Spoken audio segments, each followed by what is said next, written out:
The following is a presentation on the UFSN network.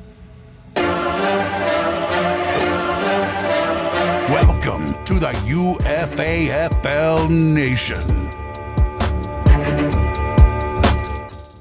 Yes, greetings and salutations. It's Tuesday, so you know what that means. It's another episode of UFAFL Nation.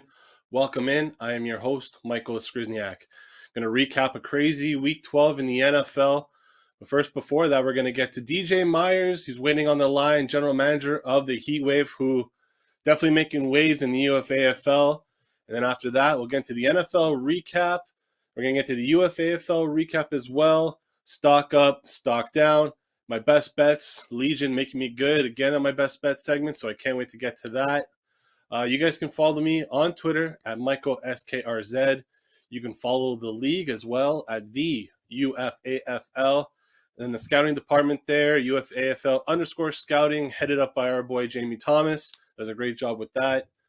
You can email us. Ask us any questions you'd like at info@uffsports.com. And then the website is there at the bottom of the screen if you want to check out anything else to do with the UFFS. And don't forget, guys, to check out the fantastic items available at the UFAFL store. You got the link right there. I've been checking the chat groups, and it seems like a lot of people are getting into it. They had a Black Friday sale, which is, I think, still going on for a couple more hours. If you're lucky, we got hoodies, we got T-shirts, you got water bottles. You got a bunch of cool stuff there, guys. Christmas is now less than a month away. December is tomorrow. So some great gift ideas. So please check out the store. A lot of hard work going on behind the scenes over there. So any purchases would be greatly appreciated. So let's get into it. We'll start this episode off. And there he is, DJ Myers, the general manager of the Heat Wave. DJ, how are you doing today, sir? Doing great, Skrizz. Thanks a lot for having me.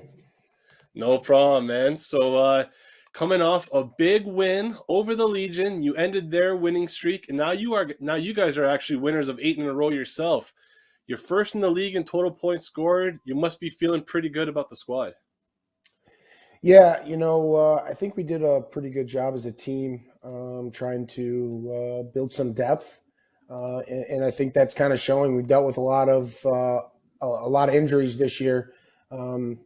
Especially some of those guys that are still down, Daniil Hunter, and still haven't really gotten anything from a couple of our guys that we drafted and kind of held on to.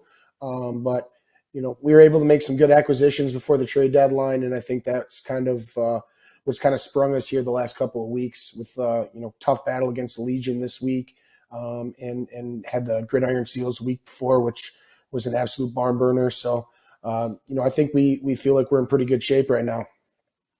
Yeah, it's a little bit of a murderer's row right there those last 2 weeks, that's for sure. Looking at the squad, I like your roster up and down. Obviously, Nick Chubb and Leonard FOUR-nette.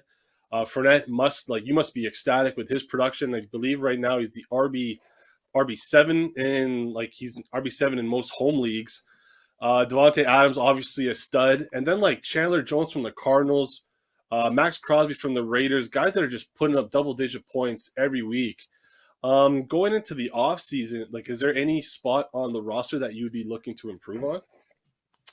Well, I think the biggest question mark for us right now is the quarterback position. Obviously, Taylor Heineke has done a really nice job for us after Fitzmagic went down. But it's a little bit of unknown what Washington's going to do there. So, obviously we have some depth, so maybe we can turn some of that. We've obviously acquired some more picks after we traded Christian McCaffrey, which is looking to be a pretty decent move for us, at least this year. Yeah. So I think quarterback's kind of a tough position for us right now. We're not really sure where that's going to go, but we look to be active next year trading, and obviously in the rookie auction as well. Yeah, quarterbacks get definitely a weird spot. I'm happy you bring that up because obviously there's 32 teams in this league. There's only 32 quarterbacks, so you're basically going to have to wait for somebody to want to trade or to go get a rookie. And that's always kind of tough too, right? Because you look at the rookies this year, who would have thought Mac Jones would probably be the best for fantasy? Right? Justin Fields kind of been disappointing. Trey Lance hasn't even started. So you're not even guaranteed. Trevor Lawrence has been okay, but you're not guaranteed anything with a rookie quarterback. So Yeah, Heineke's been great for you. And I don't know about what Washington's going to do in the offseason, but he's playing pretty well. They're in the last spot. They're in the last wildcard spot in the NFC. So yeah, Heineke, for you right now, like all you need is stability. You don't need a guy to get you 40 points because you have a lot of studs on your squad. So as long as he doesn't get you 5 to 10 points, I think you're going to be okay. DJ, while I have you here, I always, whenever I bring on one of the members of the league, I'm always curious because like how vast this league is, and everyone's coming from a different part of either like Canada, the U.S. Andrea from calling us from Costa Rica last week. How did you get involved in the UFAFL and UFF Sports? Yeah, so I'm a Detroit guy, and have grown up with Rob Love, who's part of our ownership group. And he actually contacted me to buy into a team with him in hockey, and gave me all the information. And it just wasn't the right time for me to get involved. And kind of looking back in hindsight, I wish I had. But roughly, 6-8 months later, he messaged me back and said, "Hey, we're buying a football team as well, and we'd really like you to come and GM with us." And so after talking through and doing my research, I felt like this was a really great opportunity for me to get involved in. For those that are watching that maybe aren't as familiar, like this is so much more fun and bigger than your home league, right? There's stuff going on every day. You're messaging with GMs or owners or assistant GMs or scouts every single day when trading's allowed. So I'm so happy I did it. It's a great group of individuals that are involved, and I think this thing is just at the beginning. And I'm glad to get in at the ground floor like this and be a part of the league because it's really been a great experience for me. Are you strictly a football guy, or are you planning to get involved with any other sports or leagues with the UFFF? Yeah, so right now I'm just in football. I'm working on some things in the Legends League right now, so hopefully going to be doing some coaching there, and I think that'll be another fun thing in a little bit of the off season of football here. Keep the mind on football even when it's not football season, off season. But I'd love to at some point jump into hockey as well. When the time's right for that.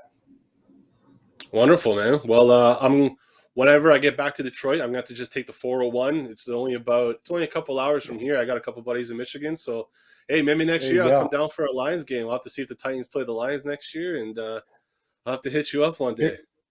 There you go. Anytime. We'd love to have you. Bring Jeffrey Simmons along with you. Good member of the Heat Wave. We enjoy him. Absolutely, guy's a stud. Well, DJ, man, thank you so much for taking the time today. I know everyone's always busy in this league with the chat groups and everything going on. So thank you. Continue. Good luck in the playoffs. You guys are obviously one of the favorites in this league. Expect you guys to go pretty far. And yeah, man, we'll talk to you down the line. Hey, thank you so much for having me, Skrizz, and looking forward to the playoffs. Hey! Well, thank you once again for DJ Myers of the Heat Wave taking some time to join us on UFAFL Nation today. Guys, he's going to be a tough out. It's him, it's the Trout, it's Seals, it might be the Hydra. He's one of the heavy favorites in this league, and I think he's going to go pretty far. So let's go to the NFL recap from Week 12. And not a whole lot of craziness going on, but there was a couple big games. And the first one, I actually want to talk more about a performance. Leonard FOUR-nette, Leonard SKOR-nette, Leonard Quartet, whatever you want to call him. He led the way with 131 total yards, 3 rushing touchdowns, plus a receiving touchdown as the Bucs do the Titans a massive favor and defeat the Indianapolis Colts 38-31. FOUR-nette, the UFAFL Offensive Player of the Week this week. No surprise there. He outdueled Jonathan Taylor, who actually had a pretty decent game himself, considering Tampa Bay's rush defense. 97 yards and a score. This is a big win for the Bucs, who keep pace in the NFC. The Colts, they dropped to the 10th seed in the AFC at 6-6. That's just how tight the AFC is. There's only 4 teams in that conference with a losing record. That's unheard of. For the Colts, they should get right against the Texans this upcoming weekend. And the Bucks now get the Falcons before hosting the Bills in 2 weeks, which will probably be a dynamic game. Matt Stafford throws a pick six and loses a fumble. And with just 9 healthy toes, Aaron Rodgers and the Packers bounce back to hand the Rams their 3rd consecutive loss. The Pack have yet to lose back-to-back games under Matt LaFleur. It's a nice bounce-back win for them after that Vikings loss. If the Rams were in the AFC, like we just talked about it, I don't know if they would make the playoffs at this point. But thankfully for them, half of the NFC stinks, so they're probably going to get a wild card spot. But Matthew Stafford and that offense is just not looking great right now. Stafford has a pick six in 3 consecutive games, and they're just 1-4 against teams with a winning record this year. However, they're 6-0 against teams under 500, and guess who they get this week? The Jacksonville Jaguars. So I expect Darrell Henderson Jr. to have a massive bounce-back game, as the run game is kind of stymied during this losing streak, and that Robert Woods injury is starting to catch up to them. I think they just need to find more balance in that offense and not just ask Matthew Stafford to make 45 throws a game.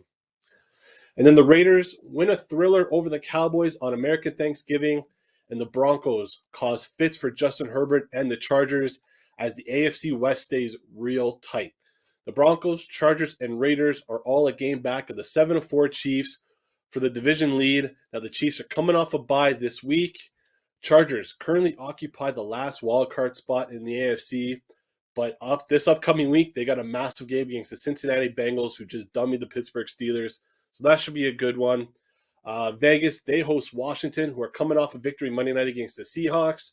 And the Broncos, they head to Arrowhead to play the Chiefs and the Sunday Nighter, which should be a decent game. Teddy Bridgewater is going to need to make some throws because that Patrick Mahomes-led Chiefs offense is firing on all cylinders at the moment. Now let's move over to the UFAFL recap. We talked earlier with the Heat Wave about the Legion game. That was obviously the game of the week. So we'll talk about some other games that we saw this past weekend.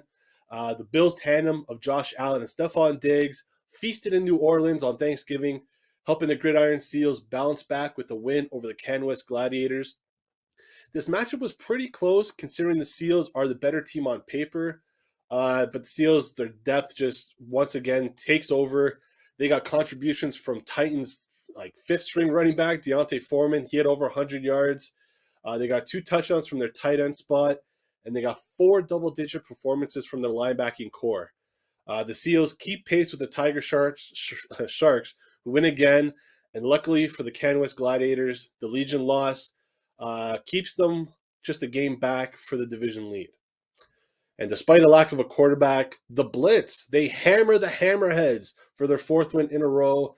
They improved to 8-3 and pulled even with the Hydra in the Manning West Conference. Deebo Samuel had 2 touchdowns.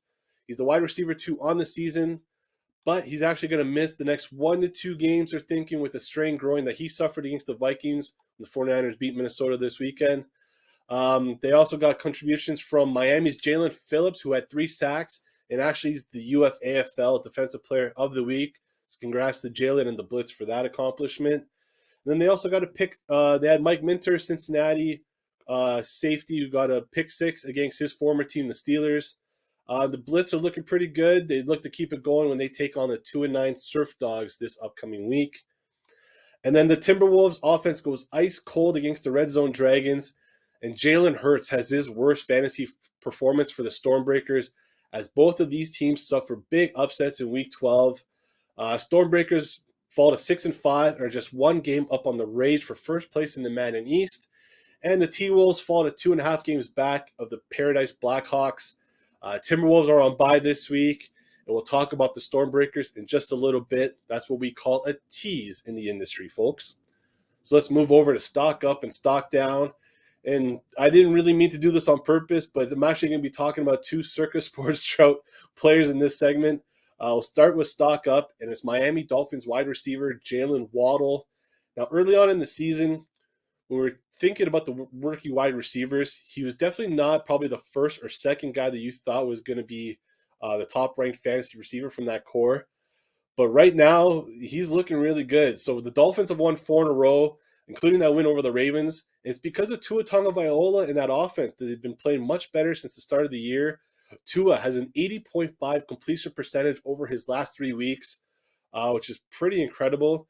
And since week 6, when Tua came back from his injury, not only is Jalen Waddle has the most targets in the league, he's got 50 receptions, which also leads the league, which is pretty crazy. And he's like second in yards just after Cooper Kupp since week 6. So, like, Jalen Waddle's got 8 games with 8+ targets, 17 receptions over his last 2 weeks. He's the wide receiver 10 overall in UFAFL scoring, just a 1.5 behind Jamar Chase. And considering what Jamar Chase was doing early on in the season, it's a pretty incredible stat. And what I like about Waddle for the next 2 weeks, he's got 2 games against the New York teams. He's got the Giants this week, a bye in week 14 before facing the Jets in week 15. So in your home leagues right now, Jalen Waddle, you got Myles Gaskin. Tua, if you have an injury at quarterback, you could probably fill him in right now. The defense is playing a lot better. So the Dolphins right now, they're on the up and up. They're 5-7. They're probably not going to make the playoffs, but they might cause some problems for these teams down the stretch. And yeah, fins up, guys, because the Dolphins are playing really well. So let's move over to Stock Down.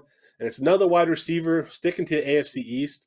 Buffalo Bills receiver Emmanuel Sanders. I have him in a couple home leagues, and he started off really hot, guys. Like, he had 4 touchdowns through the first 5 weeks, and he had over 50 receiving yards in basically 4 of those weeks. And then the other week he only had 48 yards, but he was really doing really well. But over those last 4 games, just 12 receptions total. Dawson Knox has come back into the fold for the Bills, and he has 13 targets the last 2 weeks. He's got a couple touchdowns as well. The Buffalo offense, they haven't been playing great. Like, they'll have one good half and one really kind of bad half over the last 3 weeks, especially the Saints. Like, that first half wasn't that good. Josh Allen ripped it in the second half, but he didn't look at Sanders at all. It was basically Stephon Diggs and Dawson Knox the whole way. So you can't really trust Emmanuel Sanders right now. And then you look at their upcoming schedule for the Bills. It's New England, it's Tampa, it's Carolina. It's good defenses. As much as I like the Bills' offense, I just don't want anything to do with Emmanuel Sanders at the moment. And that leads us to our best bet segment. And after the Legion covered the 61-point spread against the Heat Wave last week, I'm looking at another underdog to cover the spread. The Stormbreakers. They're 29.4 underdogs to the Tiger Sharks. And I'm riding with the Stormbreakers in this one. Not a whole lot of – I tried to do a little bit of research for this matchup, but it basically comes down to I don't think Jalen Hurts is going to have as bad of a week as he did this past week. And then for the Tiger Sharks, Ryan Tannehill is on bye.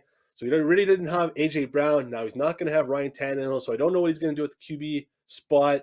I think Jalen Hurts should bounce back against the Jets this week. So, yeah, and then J.D. McKissick also for the Stormbreakers. He got hurt Monday night. He had 2 touchdowns. I believe he put up 22 points this past week, but he got carted off in that Monday night game.